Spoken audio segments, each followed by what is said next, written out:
Assalamualaikum warahmatullahi wabarakatuh.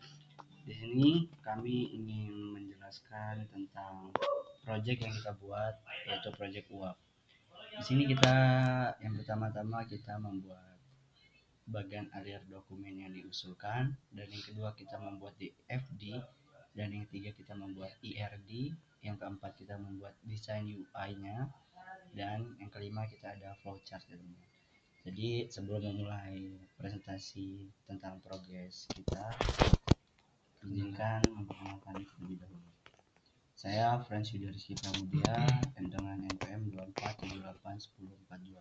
Saya Arfandi Juliansyah dengan NPM 24781034. Saya Aidil Yosef dengan NPM 24781033. Saya Muhammad Fatal Ihsan dengan NPM 24781047. Baik, sekarang kita langsung masuk saja ke penjelasan. Di sini kita akan menjelaskan bagian alir dokumen yang diusulkan.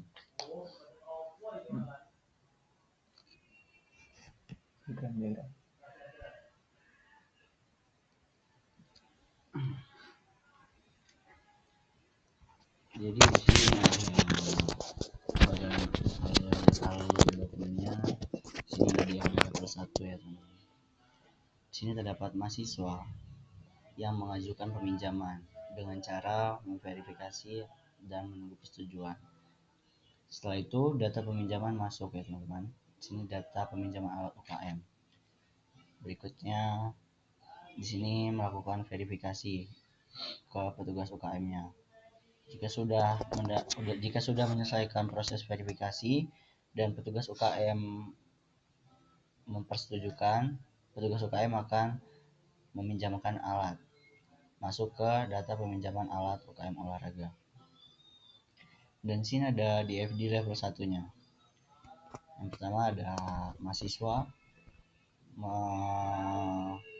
memproses formulir peminjaman dan formulir diterima, lalu petugas akan memvalidasi dan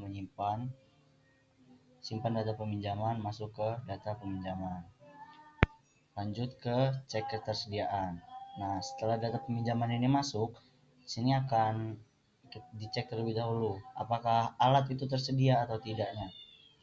Jika alat tidak tersedia, maka pemrosesan akan selesai dan kembali ke data alat. Lalu jika alat tersedia, di sini petugas akan menyetujui masuk ke pengambilan alat, terima alat kembali, lalu mengecek kondisi setelah proses peminjaman. Apakah kondisinya rusak atau kondisinya baik? Jika kondisinya rusak, akan dimasukkan ke database adanya kerusakan dan akan diadakannya tagihan. Lalu menyimpan tagihan, masuk ke data pembayaran. Setelah masuk ke data pembayaran, terjadi proses pembayaran denda dan proses selesai. Jika kondisi baik, tidak ada rusak sedikit pun, langsung saja masuk ke data pengembalian. Selesai untuk DFD level 1-nya. Dan berikutnya ini saya di sini akan jelaskan tentang DFD. Tentang Ini kan udah DFD. IRD.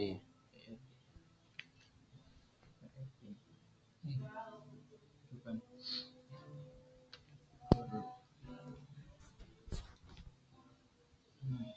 Tengah-tengah. Kenapa ini? Nah, jadi untuk IRD ini akan dijelaskan oleh teman saya yang bernama Farid yang domisili Natal. IRD ini terdiri dari beberapa entitas utama, yaitu mahasiswa,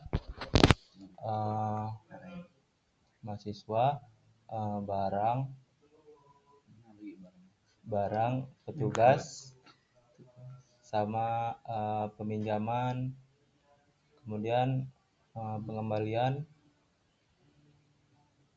ini dan transaksi. entitas mahasiswa ini menyimpan data peminjam dengan NIM sebagai primary key. Satu mahasiswa dapat melakukan banyak peminjaman. Kemudian entitas barang, entitas ini menyimpan data inventaris UKM. Satu barang juga dapat dipinjam lebih dari satu kali.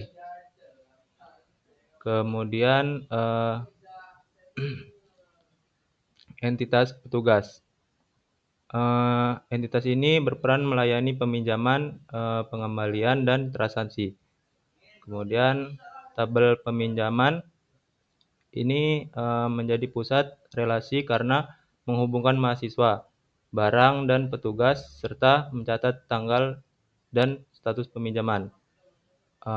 Kemudian tabel pengembalian. Tabel ini mencatat pengembalian barang, kondisi barang, dan denda jika ada. Setiap peminjaman memiliki satu pengembalian. Yang terakhir, tabel transaksi. Tabel ini mencatat pembayaran denda yang terhubung dengan petugas peminjaman dan pengembaliannya.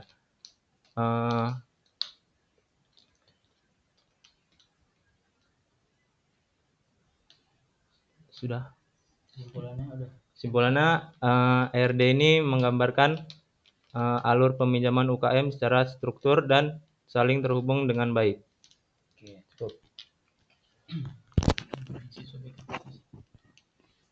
Apa? Baca grup. Grup. Nah, setelah penjelasan IRD oleh teman saya Farid, kali ini akan dilanjutkan dengan penjelasan UI-nya yang akan dijelaskan oleh Aidil Yosef, domisili Liwa.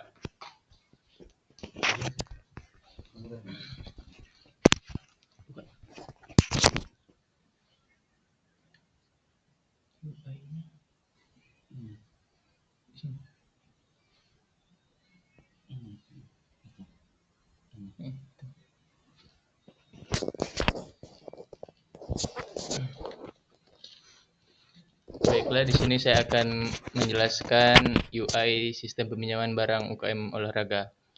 Nah, di sini yang pertama ada tampilan dashboard. Di sini ada tampilan awal peminjamannya yang di sini ada tampilan total peminjaman, sedang dipinjam, terlambat, barang rusak, dan barang murah. Kemudian di sini ada tampilan mahasiswa. Di sini untuk menyimpan data-data mahasiswanya seperti NIM, nama, program studi, jenis kelamin, status, nomor handphone. Kemudian di sini ada data barang. Di sini data barang ada total barang, tersedianya, dipinjam, dan rusak. Di sini juga ada tempat mencari barangnya. Kemudian di sini ada tempat ekspor, impor, dan tambahkan barang. Di sini juga ada tempat penghapusan barangnya. Kemudian di sini ada data petugas. Di sini ada total petugas, petugas aktif atau sedang cuti. Di sini juga ada peminjaman. Di sini ada total peminjaman, sedang dipinjam, terlambat, dan dikembalikan. Kemudian di sini ada pengembalian, total pengembalian, tepat waktu, terlambat, atau barang rusak, dan total denda. Kemudian ada data transaksi. Di sini ada total transaksi, total denda, sudah lunas dan belum lunas. Kemudian di sini ada laporannya, laporan dan analitik. Di sini ada laporan total peminjaman, ada laporan total pengembalian, ada laporan total terlambat, ada laporan total denda, dan ada grafik peminjaman dan pengembalian, ada juga status pengembalian. Baiklah, selanjutnya ini ada dashboard, gunanya untuk melihat tampilan awal apa saja yang ada di dalam sistem peminjaman ini, seperti total peminjaman, sedang dipinjam, terlambat, barang, rusak, dan barang murah. Di sini juga ada mahasiswa. Gunanya untuk melihat data mahasiswa yang meminjam barang-barang tersebut. Nanti mahasiswa yang meminjam akan ditampilkan di sini. Kemudian di sini ada barang. Di sini adalah gunanya menyimpan data-data barang yang dipinjam, seperti total barang, tersedia barangnya berapa, kemudian orang yang meminjam berapa, kemudian yang rusak berapa. Kemudian di sini ada data petugas. Di sini ada nama-nama petugas, data-data petugas UKM-nya. Dan di sini ada total petugas dan petugas aktif dan sedang cutinya. Kemudian di sini ada data peminjaman. Nah, di sini berisi data-data orang yang meminjam dan orang yang terlambat, kemudian orang yang dikembalikan.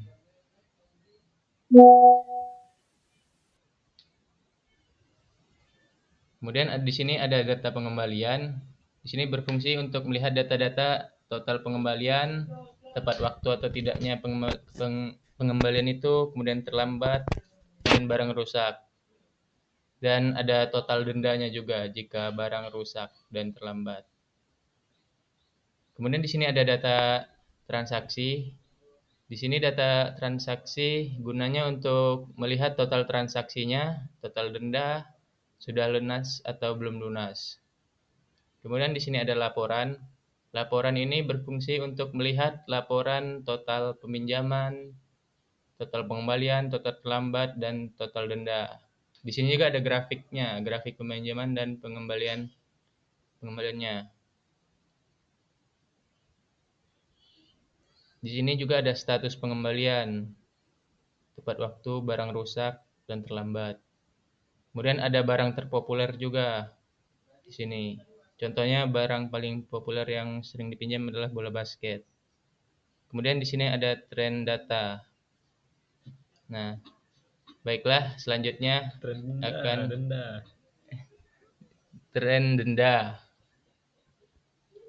Baiklah, selanjutnya akan menjelaskan flowchart yang akan dijelaskan oleh teman saya Arpandi, domisili Bandar Lampung. Kayak gituan.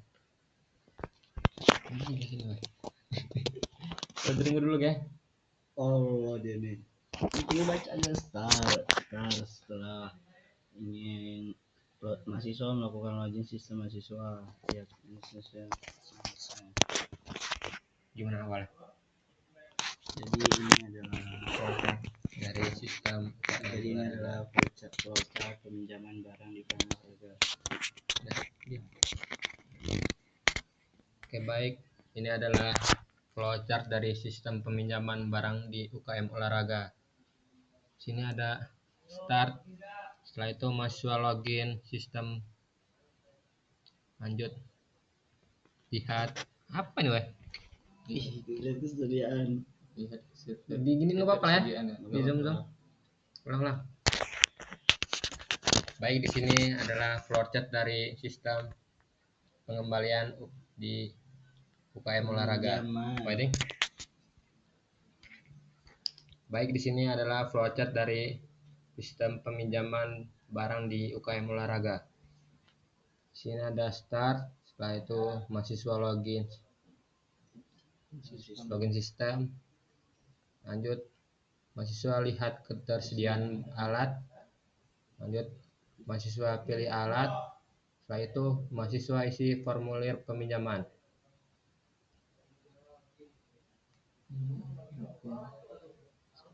Lanjut, mahasiswa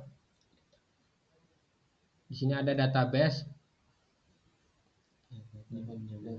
data, lihat daftar peminjaman, update status dipinjam,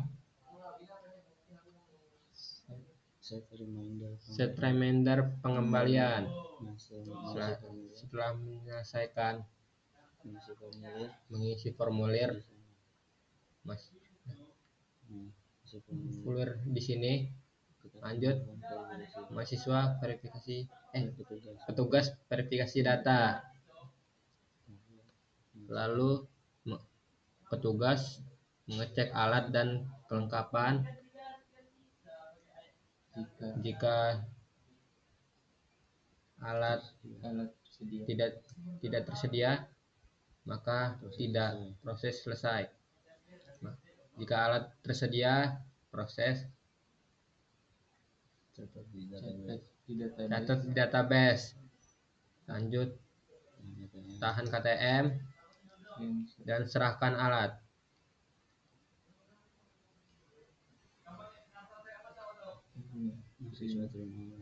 Setelah itu, mahasiswa terima alat dan KTM ditahan. Lanjut, mahasiswa terima reminder. Lanjut, mahasiswa kembalikan alat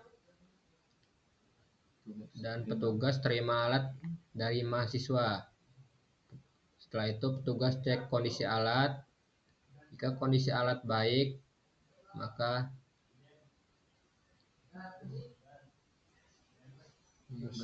rusak atau hilang, petugas akan mencatat kerusakan di database, lalu membuat tagihan dan mahasiswa akan membayar denda.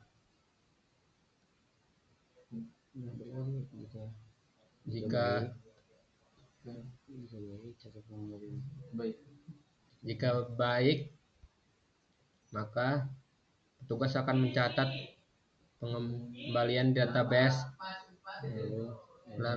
lalu mengembalikan KTM. Lalu petugas akan mencatat pembayaran. Setelah mengembalikan barang, petugas akan mengupdate status selesai. Kemudian mahasiswa akan menerima KTM. Setelah petugas mengupdate status selesai, maka mahasiswa akan menerima KTM-nya kembali. Selesai. Nah, sekian penjelasan dari kelompok kami mengenai progres UAP untuk membuat sistem peminjaman alat di UKM olahraga yang berisi alur data peminjaman, DFD, flowchart, dan UI-nya. Kami akhiri. Wassalamualaikum warahmatullahi wabarakatuh.